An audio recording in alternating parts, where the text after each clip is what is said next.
তুমি কারো কলিজা আগুন দিলা, মা বাবা কেড়ে নিয়া, আবার কারো করিলা চির দুঃখী সন্তান লাশ বানায়া। আবার কাউকে তুমি কান্দাও দয়াল, মনের মানুষ কেড়ে নিয়া।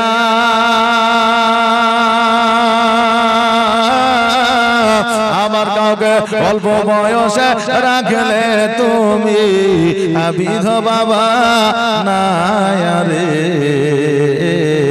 প্রেমের খেলা খেলছো দয়াল রে দয়াল, তোর খেলা চমৎকার।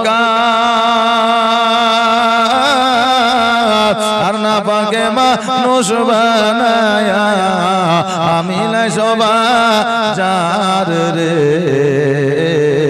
প্রেমের খেলা খেলছো দয়াল রে। বাবা রে ভাইরা, আমার ফাতেমা জোহরা রাদিয়াল্লাহু তাআলা আনহা একটা নয়, দুইটা নয়, তিনটা নয়, পাঁচটা নয়, 50টা নয়, 113টা কন্যাকে 113টা নারীকে মুসলমান বানায়া নিজের ঘরে যখন ফিরলে, আমার মা ফাতেমা জোহরা রাদিয়াল্লাহু তাআলা আনহা জানো বাবা আজকে হাসতেছে। আমার নবীজি বলতেছে, ফাতেমা আজকে তুমি হাসো কেন রে মা? আজকে আমার ফাতেমা বলতেছে, আব্বা গো আজকে ইহুদি কন্যার বিবাহে যাইয়া একটা নয়, দুইটা নয়, তিনটা নয়, চারটা নয়, পাঁচটা নয়, 113টা নারীকে নবী তোমার কালেমা পড়ায়া মুসলমান বানায়া আনিয়েছি। জোরে বলেন সুবহানাল্লাহ। ফাতেমা বলে, আব্বা গো আজকে 113টা নারীকে 113টা ইহুদিকে আমি মুসলমান বানিয়ে দিয়েছি। আমার আল্লাহ বলে, ফাতেমা এই জন্য আমি তোকে জান্নাতের রানী বানিয়েছি। জোরে বলেন সুবহানাল্লাহ। ফাতেমা জান্নাতের রানী। আমার নবীকে যখন এই কথা বললেন, আমার নবীজি যেন খুশি হইলেন। আমার ফাতেমাকে বললেন, ফাতেমা আজকে তোমার বান্ধবীর বিয়ে হয়ে গেল, আজকে তোমারও বিবাহের বয়স হয়েছে, আজকে তোমার জন্য আমিও জামাই খুঁজব। নবীজি আমার এইদিকে আপনার মসজিদ নববীতে যাইয়া তাকরীর করেছেন, ওয়াজ করেছেন, তারপরে বলছেন, ওগো আমার সাহাবীরা, আমার কন্যা ফাতেমা বড় হয়েছে, আজকে আমার কন্যা ফাতেমার বিবাহ দিতে চায়। সকল সাহাবীরা বলে, ইয়া রাসূলুল্লাহ আমার সঙ্গে কি বিবাহ দেওয়া যাবে না? আরেকজন বলে, আমার সঙ্গে কি বিবাহ দেওয়া যাবে না? আরেকজন বলে, আমার সঙ্গে কি বিবাহ দেওয়া যাবে না? নবী আমার বলে, শোনো রে, আমার ফাতেমার বিবাহ তার সঙ্গে যাব যে এক বেলা রোজগার করে, অপর বেলা খাবার খায়, আর রোজগার না করলে খাবার পায় না। আল্লাহর প্রতি ভরসা তাদের বেশি রয়। এই জন্য আমি নবী এইরকম একটা জামাইয়ের সঙ্গে বিবাহ দিতে চাই। আজকে বাবা আমাদের মেয়েদের যখন বিবাহ দিতে যায়, আজকে মাস্টার, ডাক্তার, উকিল, হাকিম, আলেম, মৌলবি লইয়া আমরা নিজেরাই মারামারি করি। আজকে আমি 10 লাখ দিব, আমি 15 লাখ দিব, আমি 20 লাখ দিব, কম্পিটিশন শুরু করে দিই। কিন্তু আমার নবীজি একজন গরিব মানুষ দেখিয়া বিবাহ দিতে চাইলে, আর ওই জায়গাতে গরিব মানুষ আর কে আছে? প্রত্যেকে যখন আমার ফাতেমাকে বিবাহ করার জন্য চিঠি পাঠাতে লাগলে, আপনার ইহুদি নাসারা কাফের বেদে সবাই যেন চিঠি পাঠাতে লাগলে, কারণ আমার ফাতেমা জোহরা রাদিয়াল্লাহু তাআলা আনহা এত সুন্দর ব্যবহার ছিল, এত সুন্দর চরিত্র ছিল, এত সুন্দর আখলাক ছিল, এত সুন্দর পর্দা করে চলতো। আপনার ফাতেমা জোহরা রাদিয়াল্লাহু তাআলা আনহাকে বিবাহ করার জন্য সকলে যেন পাগল পারা হইল। আজকে যদি আপনার রাখতে হবে আপনার মহল্লা আপনার এলাকা একটা সুন্দর পরিবেশের যদি কোনো মহিলা থাকে দেখবেন পর্দা করে চলে 5 ওয়াক্ত নামাজ পড়ে পর্দার সহিত স্কুলে যায় কোনো পরপুরুষের সঙ্গে কথা না বলে বিনা কারণে বাড়ি থেকে বার হয় না আজকে দেখবেন ওই মহিলার জন্য ঘটক ডাকতে হবে না ঘটক নিজেই আসবে বরপক্ষ নিজেই আসবে বিয়ের খোঁজে আসবে কি আসবে না আসবে এবার যখন সবাইকে যখন বললে সকলেই যেন আমার নবীকে বললে হুজুর গো আমার সঙ্গে কি দেওয়া যাবে না আমার সঙ্গে কি দেওয়া যাবে না নবী যখন বিয়ের কথা বলে দিয়েছে এবার দেশ বিদেশ থেকে চিঠিপত্র আসতে লেগেছে হযরত আবু বকর সিদ্দিক রাদিয়াল্লাহু তাআলা আনহু যেন বাবা আপনার চিঠিটা পড়তেছে আর সঙ্গে সঙ্গে চিঠি পড়া যেন বন্ধ করে দিয়েছে নবী আমার বলে আবু বকর তুমি চিঠি পড়া বন্ধ করে দিয়েছো কেন আবু বকর বলে হুজুর গো এমন একজনের চিঠি এসেছে আপনাকে যদি এই চিঠির কথাটা বলে দেওয়া যায় আপনিও চমকে উঠবেন আমার নবীজি চিঠিখানা চট করে নিয়ে নিলেন আর চট করে চিঠিখানা নিয়ে নবী আমার ঘরের মধ্যে গেলেন পার্সোনাল চিঠি আলাদা দেখাই ভালো এবার আমার নবীজি যখন চিঠিটা খুলে দেখছে উপরে লেখা আছে হযরতে আলী আর যখন চিঠি খুলিয়া দেখছে আমার আল্লাহ বলতেছে হাবিব গো চিঠিটা আলীর নামে আমি আল্লাহ পাঠিয়েছি ওগো হাবিব ফাতেমা জগতের কোন পুরুষের সঙ্গে বিবাহ দেবেন না আমার হযরতে আলীর সঙ্গে ফাতেমার বিবাহ আমি আল্লাহ জান্নাতের মধ্যে পড়াইয়াছি জোরে বলেন সুবহানাল্লাহ জান্নাতের মধ্যে আলী ফাতেমার বিবাহ পড়াইয়া দিয়েছি অতএব হাবিব আলীর সঙ্গে ফাতেমার বিবাহ পড়াইয়া দাও নবী আমার বাইরে আসলে আসার পরে আবু বকরকে বলে আবু বকর ওটা ছিল আল্লাহর তরফ থেকে চিঠি অতএব আলীর সঙ্গে ফাতেমার বিবাহ হয়ে গেছে জান্নাতের মধ্যে এখন যে আমি বললাম সকলকে ফাতেমার বিবাহ দেওয়া জামাই খোঁজো আজকে আলীর সঙ্গে যদি বিবাহ দিয়ে দিই এরা বলবে দেখ রে দেখ নিজের চাচাতো ভাইয়ের সঙ্গে বিবাহ দিয়ে দিল নবী আমার বলল জামাই খোঁজার জন্য যদি আলীর সঙ্গে বিবাহ দেবে তবে বলার কি দরকার ছিল প্রয়োজন ছিল এই কথা হয়তো তারা বলবে তবে আলী শোনো ও আবু বকর আমরা একটা প্রতিযোগিতা রাখতে চাই বলে কি বলে আগামীকালকে যারা মসজিদে আসিয়া কোরআন তেলাওয়াত করে একটা খতমের সব হাসিল করবে আমি নবী সর্বপ্রথম যে কোরআন তেলাওয়াত করে একটা খতমের সব হাসিল করবে ফাতেমার সঙ্গে তার বিবাহ হবে আবু বকর বলল হুজুর গো আমার আলী কি পারবে আমার দয়ার নবী বললে শোনো রে আমি হলাম ইলমের ঘর আর আমার আলী হলো ইলমের দরওয়াজা অতএব আলী যদি আসে আলীর আগে কেউ খতম করতে পারবে না আবু বকর সিদ্দিক রাদিয়াল্লাহু তাআলা আনহু সব কথা যেন সব দিকে ছড়ায়া দিল বলে দিল জানায়া দিল আর জানায়া দেওয়ার পরে এবার বাবা পরের দিন সবাই এসেছে সবাই আসার পরে এবার যেন কোরআন তেলাওয়াত শুরু করেছে আবু বকর যাইয়া দেখছে সবাইকে দেখা যায় কিন্তু আলীকে দেখা যায় না আবু বকর যায় বলে নবী গো আলীকে দেখা যায় না আলী তো এখনো পর্যন্ত আসে না আলী কি খবর পায় না খোঁজ পায় না আমার নবী বলল যাও যাও জলদি করে যাও আর আলীকে ডেকে নিয়ে আসো আবু বকর সিদ্দিক রাদিয়াল্লাহু তাআলা আনহু গুটি গুটি পায়ে আলীকে খোঁজাখুঁজি শুরু করে দিল হঠাৎ করে দেখছে যেন একটা জায়গা আমার আলী খালি গায়ে শুয়ে আছে মাটির মধ্যে আর কিছু ছাগল বকরি চড়াইতেছে আবু বকর যাইয়া বলে আলী আর দেরি নয় জলদি করে ওঠো এই দেখো কোরআন তেলাওয়াত হয় প্রতিযোগিতা শুরু হয়েছে আজকে ওই প্রতিযোগিতায় শামিল হয়ে যাও আর একটা কোরআন খতমের সব হাসিল করো আর ফাতেমাকে বিবাহ করো আলী বলতেছে আমি হলাম গরিব মানুষ, ছাগল পাগল চড়িয়া খা, আমি হলাম রাখাল, আর আমার সঙ্গে ফাতেমার কি বিবাহ দেবে? আমার আবু বকর বলে আলী তোমার সঙ্গে ফাতেমার বিবাহ দিবে কি? তোমার সঙ্গে বিবাহ আল্লাহর জান্নাতে আমার আল্লাহ পরায়া দিয়েছে। জোরে বলেন সুবহানাল্লাহ। আলী রে আর দেরি করিও না, জলদি করে যাও। আলী বলল তবে শোনো, এখনই আমি যাব, কয়েক সেকেন্ডের মধ্যে কোরআন খতমের সব আমি হাসিল করব। আবু বকর বলে সকাল থেকে তখন পর্যন্ত সবাই পড়ছে, তারা পারলো না, তুমি কেমন করে পারবে? বলে ঠিক আমি পারবো। আমার আলী বাড়িতে আসলো, আসার পরে গোসল বানাইলো, গোসল বানানোর পরে আলী যেন গুটি গুটি পায়ে মসজিদে গেল, যাওয়ার পরে কোরআনটা খুলিল, আর খোলার পরে বন্ধ করে দিল, চুপ করে যেন বসে আছে।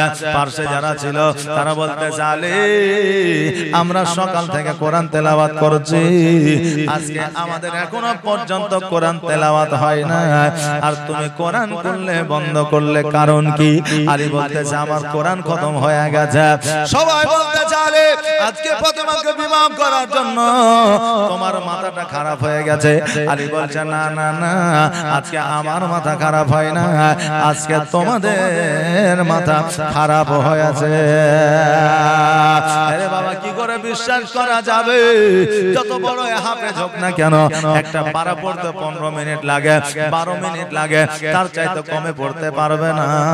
আজকাল হাফেজরা যখন কোরআন তেলাওয়াত করতে আসে, খতম পড়তে আসে, দুপুরে শেষ হয়ে যায় এই কথা বলে, 8টা-9টায় কোরআন শুরু করে। হাফেজ কেন 4টা হাফেজ হইলেও 9টা থেকে শুরু করে 1টার মধ্যে কোরআন খতম করতে পারবে না। বেরাদা আগে থেকে পড়ে না রাখলে বাবারে ভাইরা, আমার আলীকে বলতে আলী রে তোমার মাথাটা খারাপ হয়ে গেছে আমার ফাতেমাকে বিবাহ করার জন্য। আলী বলছে আমার মাথা খারাপ হয় নাই, তোমাদের মাথা খারাপ হয়ে গেছে। এবার বাবা আমার নবীর কাছে খবরটা গেল, নবী আমার গুটি গুটি পায়ে আসলেন, আসার পরে বলে এই আলী সবাই পড়ছে কোরআন, তোমার বন্ধ কেন? আমার আলী বলে নবী গো আপনি একদিন বক্তব্যের মধ্যে, আপনি তাকরীরের মধ্যে বলেছিলেন যে কোরআনের মধ্যে একটা সূরা আছে, যেই সূরাটা হলো সূরা ইখলাস। সূরা ইখলাস যদি 3 বার পড়া যায় একটা কদমে সব পাওয়া যায়। নবী গো আমি 3 বার সূরা ইখলাস পড়ে কোরআন বন্ধ করে দিয়েছি। নবী আমার ডাক দিয়ে বলেন সাহাবীরা আর তোমাদের কোরআন পড়তে হবে না, হবে না, কারণ আমার আলী একটা কোরআনের খতমের সব হাসিল করে নিয়েছে। জোরে বলেন সুবহানাল্লাহ। আলীকে ডাকা হলো, আর যারা প্রতিযোগিতা এসেছিল সবাই চলে গেল। আলীকে বলে আলী রে তুমি যে বিবাহ করবা, আজকে তোমার কাছে কি মোহরানার টাকা আছে? আজকে তোমার কাছে কি কোনো টাকা পয়সা আছে? আমার আলী বলল ইয়া রাসূলুল্লাহ, ইয়া হাবিবাল্লাহ, নবী গো আজকে আমার কাছে মোহরানার টাকা তো দূরের কথা, আমি যে এখন কি খাবো এই খাবারের মতো পয়সা না। আমরা হইলে বলতাম যে খাবারের পয়সা না, তার সাথে বেটের বিয়ে দিলে বিটে সুখে থাকতে পারবে না, বিয়ে দেওয়া যাবে না, এই কথা বলতাম। কিন্তু আমার নবী বললেন আরে মোহরানা আদায় না করলে তো বিবাহ হবে না। তবে শোনো তোমার বাড়িতে কি আছে? আমার আলী বলল বাড়িতে একটা তলোয়ার আছে, আর একটা লোটা আছে, আর একটা ঢাল আছে। এবার বলল আলী রে তলোয়ারটা বেচা যাবে না, যুদ্ধের ময়দানে কাজে লাগবে। লোটাটা বেচা যাবে না, তুমি আমার কন্যা পানি পান করবে। ঢালটা তুমি বিক্রি করে দাও, পরে পয়সা হইলে আবার কিনে নিবা, আর ওই ঢালটা বিক্রয় করে তুমি মোহরানাটা আদায় করে নাও। আলী জলদি করে বাড়িতে গেলেন, যাওয়ার পরে ঢালখানা লইয়া বাজারের দিকে চলতে আরম্ভ করলেন। মধ্য পথে যাইয়া দেখছে যেন ওসমান গনি দাঁড়ায় আছে। ওসমান গনি বলতেছে আলী এই ঢাল নিয়ে কোথায় যাও? এখন তো যুদ্ধ না, এখন তো কোনো ঝামেলা না, ঢাল নিয়ে তুমি কোথায় যাও? আলী বলতে ওসমান তুমি কি জানো না রে ভাই, আজকে আলীর সঙ্গে আমার ফাতেমার সঙ্গে বিবাহ, তাই মোহরানার টাকা নাই, আজকে আমি এই ঢালখানা বিক্রয় করতে চাই। ওসমান গনি বলল, এই আলী, এই ঢালটা বিক্রয় করার জন্য বাজারে যেতে হবে না, হাটে যেতে হবে না। আলী রে, আজকে ঢালখানা আমার কাছে বিক্রয় করে দাও। আলী বলল, যদি আমার কোনো আত্মীয়, যদি আমার কোনো নিজের মানুষ নিতে চায়, আমি কেন পর মানুষকে দিতে যাব? নিজের পাইলে পরকে কেউ দেবে না, দিবে দিবে না। কিন্তু বাবারে, আমাদের মধ্যে এখন কম্পিটিশন এমন হয়েছে, একখানা জমি আছে, এই জমিখান বিক্রি করব, কিন্তু ভাই যদি নিতে চায় বলে তোকে দিব না, দরকার হলে 5 লাখ টাকা কমে দিব, কিন্তু তোকে জমি দিব না। এরকম আছে না নাই? আছে। 5 লাখ কমে দিব, কিন্তু তোকে দিব না। শরীয়ত এটা বলছে না। যদি তোমার 2 লাখ 1 লাখ টাকা 50,000 যদি বেশিও না, তোমার আত্মীয় স্বজনকে দাও, যার কাজে লাগবে তাকে দাও। যার বেশি কাজে লাগবে, কাজে তো সবারই লাগবে, কিন্তু যার বেশি কাজে লাগবে তাকে দাও। আগে নিজের লোক দেখো, তারপরে পরের লোক। নিজের লোক যদি না খাইয়া থাকে, তুমি পরকে হাজার হাজার কোটি কোটি টাকা দান করো, তোমার ওই দান কাজে লাগবে না, যতক্ষণ পর্যন্ত তোমার নিজের আত্মীয়দের খিদা না মিটাইবা। আমার আলী বললে, আমার নিজের লোক যদি নেয়, আমি পরকে কেন দিতে যাব? আমার ওসমান বলে, আলী রে, দাম কত নিবা? আমার আলী বলতেছে, তুমি কত দিবা? আমি তো দাম বলতে পারবো না, কারণ আমি তোমাকে কি দাম বলবো?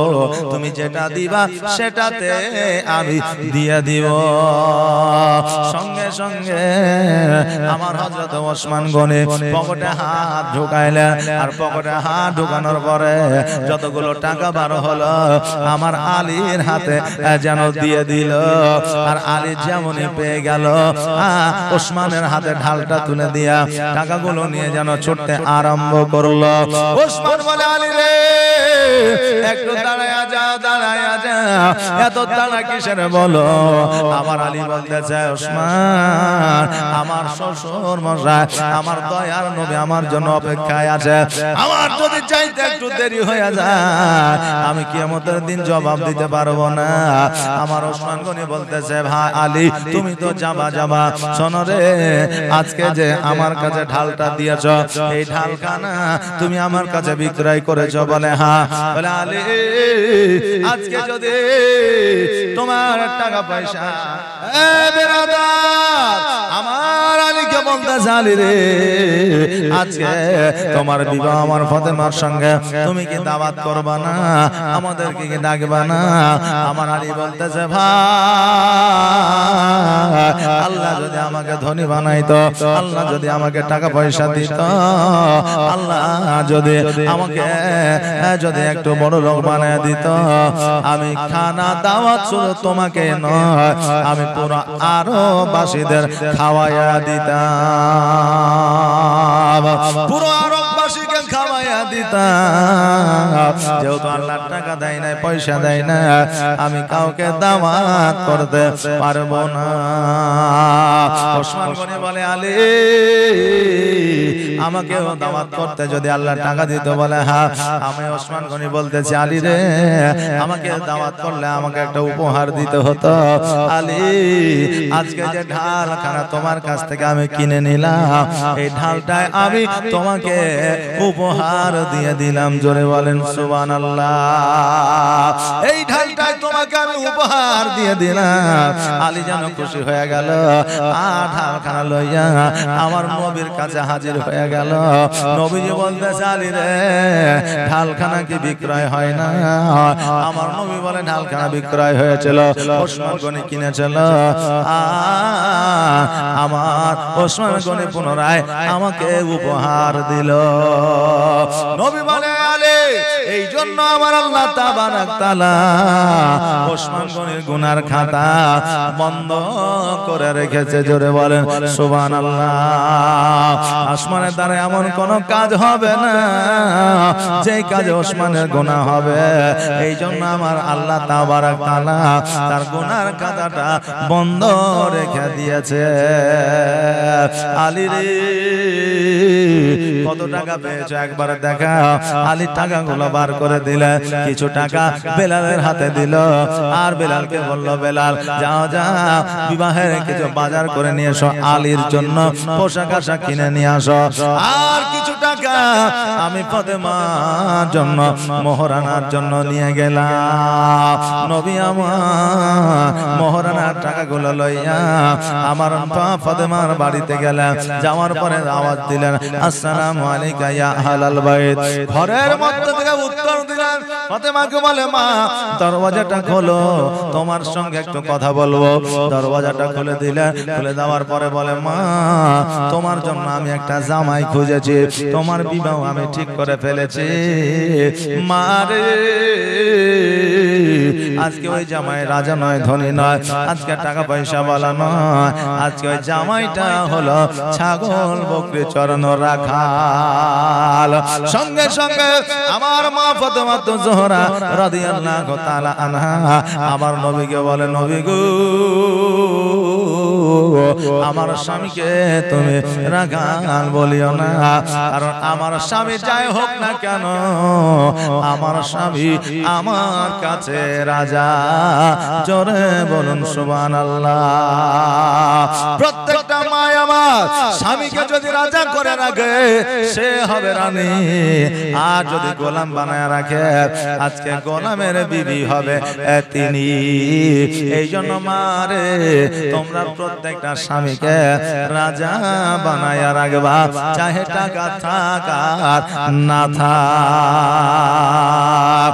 আমার দয়ার নবীজি ফাতেমাকে বললেন, ফাতেমা আমি যার সঙ্গে তোমার বিবাহ আমি রাজি করেছি, যার সঙ্গে তোমার বিবাহ দেব, ফাতেমা তুমি কি এই বিয়েতে রাজি আছো?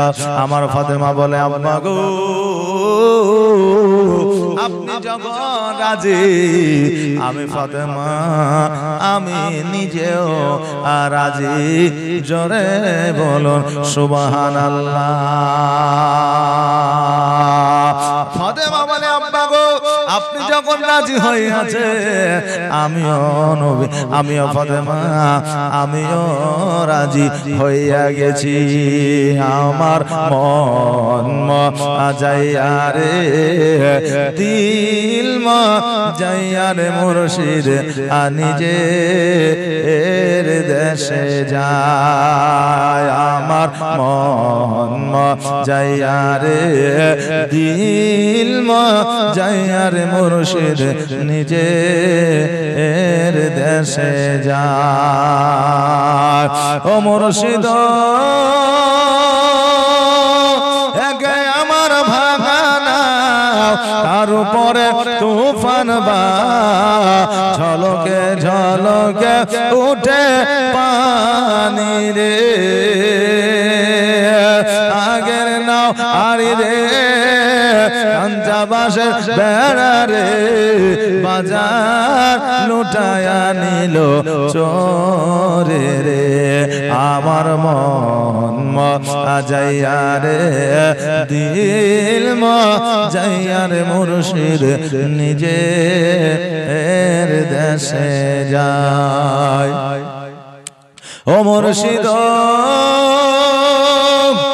সবার আছে জায়গা জমি, ধন দৌলত নাহি তুমি, আমার মনে আছো শুধু তুমি রে।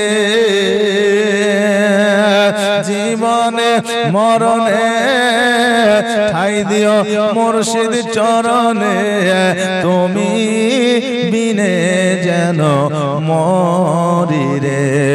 আমার মন যাইয়া রে দিল যাইয়ারে মুর্শিদ নিজের দেশে যায় আমার মন যাইয়ারে দিন মজাইয়ারে মুর্শিদ নিজের দেশে যায় আমার নবীজি ফাতেমাকে বললেন ফাতেমা রাজি হইয়া গেল আমার নবীজি আবার পুনরায় মসজিদে আসলেন বেলাল এদিকে আলীর জন্য নতুন পোশাক কিনে নিয়ে আসলেন আলী রাদিয়াল্লাহু তাআলা আনহু গোসল বানায়া পোশাকটা পরিধান করিলেন আলীকে যেন মসজিদে বসাইলেন মসজিদে বসানোর পরে কালেমা পড়ায়া আমার আলী যেন বিবাহ পড়াইয়া দিলেন আমার ওই জায়গাতে হযরত ওমর রাদিয়াল্লাহু তাআলা আনহু ছিলেন বাবা উকিল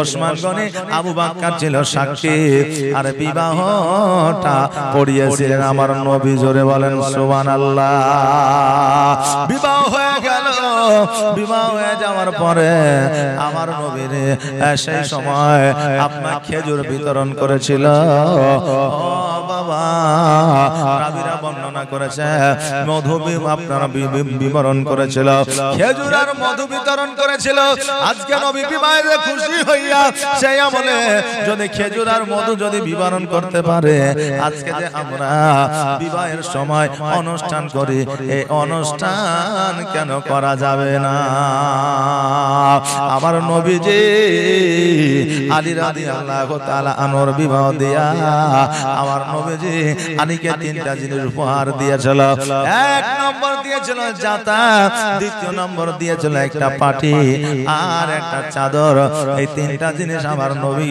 আলীকে উপহার দিয়েছিল এবার ওমরকে বলে ওমর রে এই জাতাটা আমার মাথায় উঠায় দাও আমি মাথায় করে আলীর বাড়িতে পৌঁছে দিতে চাই ওমর বলল নবী গো এই জাতা আমার মাথায় উঠায় দেয় আপনার মাথায় কেন দেব নবী আমার বললেন না ওমর তোমার মাথায় দেওয়া যাবে না আবু বকর বলল হুজুর গো এই জাতা আমার মাথাতে উঠায় দেন আপনার মাথাতে কেন দেব আলী বলল নবী গো আজকে জাতা আমার মাথায় উঠায় দেন ওসমান বলল নবী গো এই জাতা আপনার মাথায় দেওয়া যাবে না আমরা থাকতে আপনি কেন নিয়ে যাবেন নবী আমার বলে ওসমান আজকে তুমিও এই জাতা নিয়ে যেতে পারবে না এই জাতা একমাত্র আমার মাথাতেই যাবে জোরে বলুন সুবহানাল্লাহ ওমর ফারুক রাদিয়াল্লাহু তাআলা ওই আপনার জাতাখানা আমার নবীর মাথার উপরে উঠায় দিলেন নবী আমার এক বগলে নিলেন পাটি আর আরেক বগলে নিলেন আপনার চাদর আমার হযরত আলী রাদিয়াল্লাহু তাআলা আনহু আমার নবীর ডান সাইডে ফাতেমা যেন নবীর বাম সাইডে সকল সাহাবীরা যেন পেছনে পেছনে সবাই যেন আলীর বাড়ির দিকে গেলেন যাওয়ার পরে দেখছে যেন আলীর ঘরটা ঠিক না আলীর ঘরটাকে সবাই মিলে একটু ঠিক করে তৈরি করে দিলে খেজুর পাতা দিয়ে যেন বাবা ঘরটাকে তৈরি করে দিলেন আর ঘর তৈরি করে দেওয়ার পরে জাতাটাকে রাখিয়া আমার নবী যেন আসতেছে এবার ফাতেমা বলতেছে ইয়া রাসূলুল্লাহ ইয়া হাবিবাল্লাহ নবী গো এই জাতাটা ওমর মাথায় নিতে চাইলো দিলেন না ওসমান চাইলো দিলেন না আলী চাইলো দিলেন না আবু বকর চাইলো দিলেন না আপনি নিজে মাথায় করে নিয়ে আসলেন কারণটা কি আমার ফাতেমা বলে আমার নবী বলে ফাতেমা ওই চাদরখানা পাটিখানা আর জাতাখানা আমার নিজে নিয়ে আসার কারণ হলো এটা মারে আজকে আমি তোমাকে নয় আমি আলীকে উপহার স্বরূপ দিলাম আর আজকে আলীকে উপহার স্বরূপ দেওয়ার পরে আমি নিজ মাথায় করে নিজ দায়িত্বে আমি তোমার বাড়িতে পৌঁছে দিলাম এখান থেকে এটা তোমাদের শিক্ষা দিলাম রে মা আমি নবী হইয়া সারা জাহানের বাদশা হইয়া আমি আমার জামাইকে আদেশ করলাম না অর্ডার করলাম না, তার মাথায় জাতা দিলাম না, আমি কারোর মাথায় দিলাম না। আজকে ফাতেমা তুমি আমার কাছ থেকে শিক্ষা নিয়ে নাও, আমার জামাই যেন তোমার কোনো কথায় আঘাত না পায়, আর তোমার যেন কোন রকমের স্বামীকে যেন অর্ডার না হয়ে যায়।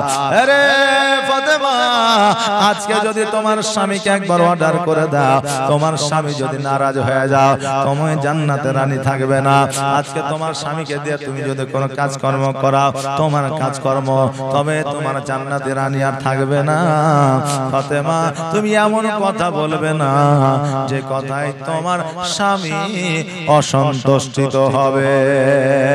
এই জন্য আমার নবী বলেছেন, বিবিরা যতই নামাজ পড়ুক, যতই রোজা করুক, যতই ইবাদত করুক না কেন, স্বামী যদি স্ত্রীর প্রতি একটু অসন্তুষ্ট থাকে, ওই স্বামীর কারণে ওই বিবি জান্নাতে যাইতে পারবে না। সন্তানাদি যতই দান করো, খায়রাত করো, যা খুশি তাই করুক না কেন, হজ করুক না কেন, পিতামাতা ওই সন্তানের প্রতি যদি আপনার ইচ্ছা যদি না থাকে, সন্তানের প্রতি যদি কোন রকম ভাবে রাগান্বিত থাকে, ওই সন্তানের কোন ইবাদত আল্লাহর দরবারে কবুল হবে না। এই জন্য বিবিদের স্বামীর খেদমত করতে হবে, আর সন্তানদের পিতা মাতার খেদমত করতে হবে। পিতা মাতার খেদমত কাকে বলে? আমার নবীজি বক্তব্য দিতেছে, হঠাৎ করে একটা বুড়ি মহিলা টুকটুক করে যেন পেছন দিকে সামনের দিকে আসতেছে। এইরকম মানুষ বক্তব্য শুনছে, পেছন থেকে একজন বুড়ি মহিলা টুকটুক করে আসছে। আমার নবীজি দেখতে পাচ্ছে, মাথার পাগড়িটাকে খুললে, মাথার পাগড়িটাকে খোলার পরে আমার ওসমান, আমার আবু বাক্কারকে দিলেন, বলে আবু বাক্কার এই নাও পাগড়ি খানা নাও। ওই দেখো দূর থেকে একজন মহিলাকে দেখা যায়, বৃদ্ধ মহিলা। ওই মহিলা যেন মাটিতে ধুলাতে না বসে, আমার পাগড়ি খানা বিছায় দিবা, আমার পাগড়ির উপরে যেন ওই মহিলা বসে। জোরে বলেন সুবহানাল্লাহ। আবু বাক্কার বলছে, হুজুর গো, আপনার মাথার পাগড়ি কেন দেব? আমার পাগড়িটা বিছায় দিছি। ওমর বলে, হুজুর গো, আমার পাগড়িটা বিছায় দিছি। আলী বলে, হুজুর গো, আমার পাগড়িটা বিছায় দিছি। আমার নবী বলে, শোনো রে, আজকে তোমার পাগড়ি দিলে হবে না, আলী তোমার পাগড়ি দিলে হবে না, আজকে ওসমান তোমার পাগড়ি দিলে হবে না, আমার পাগড়িটাই লাগবে। সাহাবীরা বলল, হুজুর, এমন কোন ভাগ্যবতী মহিলা জগতের মধ্যে আছে যে নাকি আপনার পাগড়ি মুবারকের উপরে বসবে? আমার দয়ার নবী, মায়ার নবী সাল্লাল্লাহু তাআলা আলাইহি ওয়াসাল্লাম বলে, শোনো রে, আমার পাগড়ির উপরে বসার মতো একজনের ভাগ্য আছে, যার নাম হলো দায়া হালিমা। জোরে বলেন সুবহানাল্লাহ।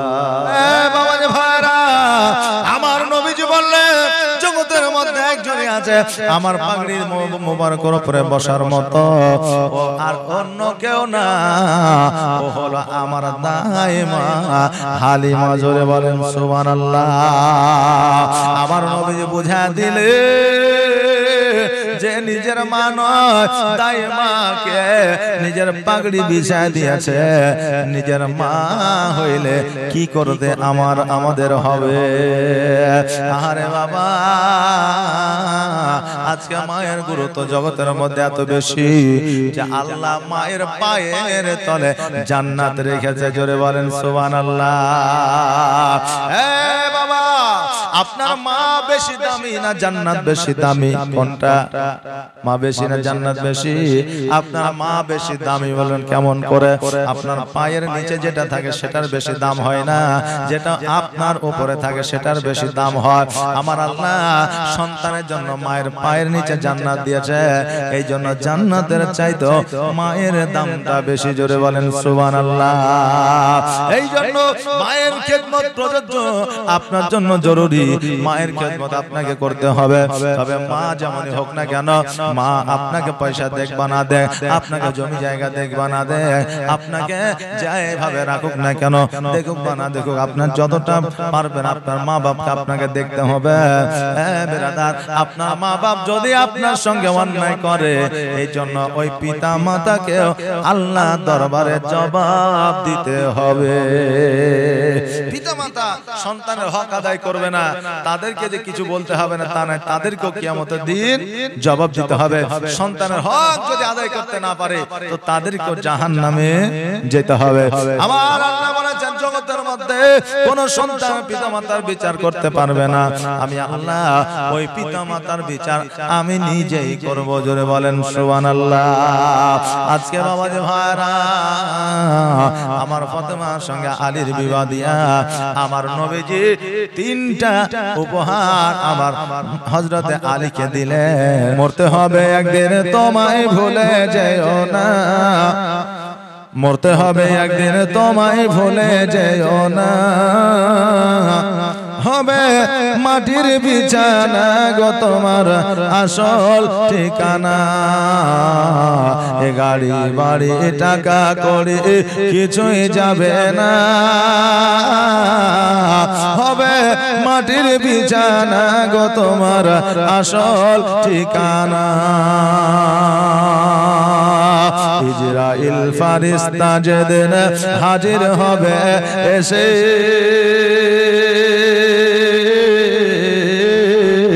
আর ছল চাতুরি যতই করো জানবে রবে শেষে। ইজরাইল ফারিস্তা যেদিন হাজির হবে এসে, আর ছল চাতুরি যতই করো জানবে রবে শেষে। আর চলবে না সেই দিন তোমার, চলবে না সেই দিন তোমার, কোনই বাহানা গো তুমি ভুলে যেও না, হবে মাটির বিছানা গো তোমার আসল ঠিকানা। খালি হাতে এসেছ তুমি, যাবে খালি হাতে, আর শুধু একটা সাদা কাপড় যাবে তোমার সাথে। খালি হাতে এসেছো তুমি, যাবে খালি হাতে, আর শুধু একটা সাদা কাপড় যাবে তোমার সাথে। আর আমল ছাড়া তোমার সাথে, আমল ছাড়া তোমার সাথে কিছুই যাবে না গো তুমি ভুলে যেও না। খালি হাতে এসেছো তুমি, যাবে খালি হাতে, আর শুধু একটা সাদা কাপড় যাবে তোমার সাথে। আর আমল ছাড়া তোমার সাথে, আমল ছাড়া তোমার সাথে কিছুই যাবে না গো তুমি ভুলে যেও না, হবে মাটির বিছানা গো তোমার আসল ঠিকানা। কাঁদবে পিতা, কাঁদবে মাতা, কাঁদবে রে ভাই বোন, আর এসে পাশে বসে কাঁদবে আত্মীয় স্বজন। কাঁদবে পিতা, কাঁদবে মাতা, কাঁদবে রে ভাই বোন, আর এসে পাশে বসে কাঁদবে আত্মীয় স্বজন। আর করবে দোয়া খোদার কাছে, করবে দোয়া খোদার কাছে, মুমিন মুমিনা গো তুমি ভুলে যেও না,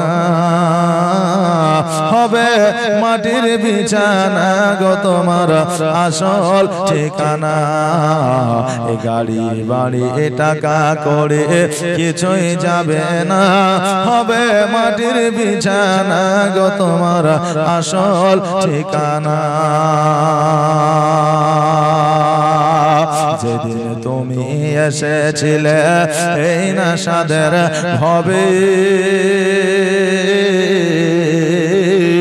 আর তুমি মাত্র কেঁদেছিলে হেসেছিল সবে আর যাওয়ার কালে হাসবে তুমি যাওয়ার কালে হাসবে তুমি কাঁদবে জামানা গো তুমি ভুলে যেও না হবে মাটির বিছানা গো তোমার আসল ঠিকানা আমার হযরত আলী রাদিয়াল্লাহু তাআলা আনহু হঠাৎ করে আসিয়া বলতেছে এ ফাতেমা শোনো রে চলো চলো আমার নবীজিকে অনেক দিন ধরে দেখে না চলো আমার নবীজিকে একবার দেখে আসি আমার ফাতেমা বলে এখনই চলেন দেখবেন আমার মা বোনেরা বাপের বাড়ি যখন যায় বের হতে আপনার সময় লাগে না বলা মাত্র 10 মিনিটে বের হয়ে যায় আর যখন বাপের বাড়ি থেকে আসা লাগে তখন সকাল বেলায় বলে বাড়ি যেতে হবে বলে দাঁড়াও একটা দিকে যাব দুপুরের খাবারটা খায়া এবার যখন দুপুর হয়ে যায় বলে একটু ঘুম পাড়িয়ে তারপরে যাব যখন সন্ধ্যা হয়ে গেল বের হইতে শুরু করলো বেরোতে বেরোতে যেন বাবা 8টা 10টা বাজে গেল আমার মা বোনেরা বাপের বাড়ি থেকে আসতে বড় আপনার দেরি করে আর শ্বশুর বাড়ি থেকে যখন যাওয়ার কথা বলে চট করে বের হয়ে যায় ফাতেমা বলতেছে স্বামী এখনই চলো আমার আলী বলতেছে ফাতেমা তোমার কাপড়টাকে পাল্টে লিবা না তোমার পোশাকটাকে পরিবর্তন করবা না আমার ফাতেমা চিন্তা করে আল্লাহ আমার পোশাক তো মাত্র একটা দ্বিতীয় পোশাক না আজকে আমি যদি বলি স্বামী গো আমার তো এটাই পোশাক আর না আমার স্বামী কষ্ট পেয়ে যাবে দুঃখ ব্যথা পেয়ে যাবে হে মায়েরা হে বাপজিরা সংসার কাকে বলে আলী ফাতেমার কাছ থেকে শিখলেন একটু দেখলেন মন দিয়ে একটু শুনলেন এখন ফাতেমা চিন্তা করছে আল্লাহ গো আজকে আমি যদি বলি আমার পোশাক তো একটা স্বামী কষ্ট পেয়ে যাবে আর স্বামী বলবে আমি এমন একজন পুরুষ একটা ডবল পোশাক আমার বিবিকে কিনে দিতে পারি না নিজেকে লজ্জিত মনে করবে আল্লাহ গো আমার স্বামীকে আমি কষ্ট দেব না এই জন্য ফাতেমা বলতেছে স্বামী গো কেন এই পোশাকে কি আমাকে ভালো লাগে না আলী এইদিকে চিন্তা করে আল্লাহ এখন যদি আমার বিবিকে বলে দে এই পোশাকে তোমাকে ভালো লাগে না তবে আমার বিবি কষ্ট পেয়ে যাবে সুবহানাল্লাহ দোয়া হয়েছে এই দেখে আমার বিবি কষ্ট পেয়ে যাবে আমার বিবি কষ্ট পেয়ে গেলে ব্যথা পেয়ে গেলে আমি সহ্য করতে পারবো না এই জন্য হযরত আলী বলছে বিবি রে এই পোশাকে তোমাকে দেখতে সুন্দর তো দূরের কথা জান্নাতের রমণী মনে হচ্ছে জোরে বলেন সুবহানাল্লাহ আমার আলী বলে বিবি রে তোমাকে দেখে জান্নাতের রমণী মনে হয় ও বিবি চলো আমরা নবীর বাড়িতে যাই কেমন সংসার করলো স্বামী স্ত্রীকে কষ্ট দিল না আর স্ত্রী স্বামীকে কষ্ট দিল না আমাদের মতো মায়েরা হলে স্বামী বলতে চলো তো বেরিয়ে আসি বলে পোশাকটা পাল্টাও বলে পোশাক কি কিনে দিয়েছো দিয়ে বলছে পোশাক কিনে দিবে তারপরে পাল্টাতে বলবে আমাদের বিবিরা বলতো না কিন্তু মামা এ হলো জান্নাতের রানী আমাদের মতো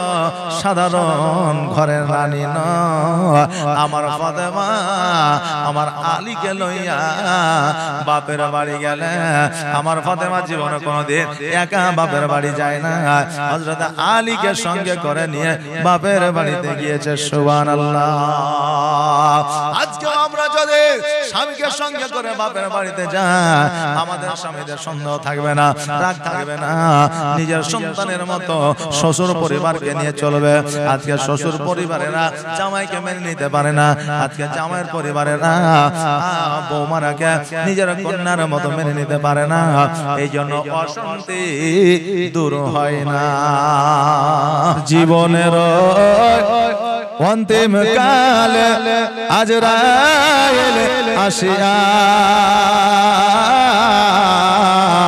সোনার জীবন যাবে রে লইয়া সোনার জীবন যাবে রে লইয়া এত যতনে যারে তুমি ঘরেতে রাখিলি যাহার লাগি দুঃখ কষ্ট কতই না সহিলে এত যতনে যারে তুমি ঘরেতে রাখিলে যাহার লাগি দুঃখ কষ্ট কতই না সহিলে আর আজ তোমার ফাঁকি দিয়া আজ তোমার ফাঁকি দিয়া গেল রে ওরিয়া